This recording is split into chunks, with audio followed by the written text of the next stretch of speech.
హల్లెలూయా. కాబట్టి దేవుని బిడ్డలారా, దేశం కోసం ప్రార్థనలో పాల్గొన్న మీరందరూ నేను కూడా నేర్చుకోవాల్సిన విషయం అంటే, నేను చేసే చెడుతనం వల్ల నా కుటుంబానికి కానీ, నా ప్రాంతానికి కానీ, దేవుని పరిచర్యకు కానీ, ఈ ప్రాంతానికి కానీ ఏం కలగకూడదు? శాపం కలగకూడదు. నేను చేసే కార్యాలు, నేను చేసే యొక్క తప్పుడు ఆలోచనలు, నేను చేసే పాపిష్టి కార్యాల వల్ల నా కుటుంబం బాధపడకూడదు, నా కుటుంబము ఇబ్బంది పడకూడదు, నా కుటుంబానికి శాపం రాకూడదు.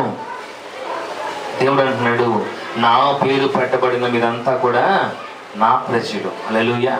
ఆయన రూపంలో చెక్కుకున్నటువంటి మనుషులందరూ ఒకేలాగా ఉంటారా? వెరైటీగా ఉంటారా? చెప్పాలి. అందరు తలకాయలు పైన ఉంటాయిగా, ఉంటాయి లేవా? అందరి చేతులు ఒకేలాగా ఉంటాయిగా. అమెరికా వాళ్ళి, నీగ్రో వాళ్ళి, కలర్ ఒకటే తేడా, కలర్ ఒకటే తేడా, కానీ అందరూ కూడా మనుషుల్లాగానే ఉంటారు. అవునా? మనకు కళ్ళు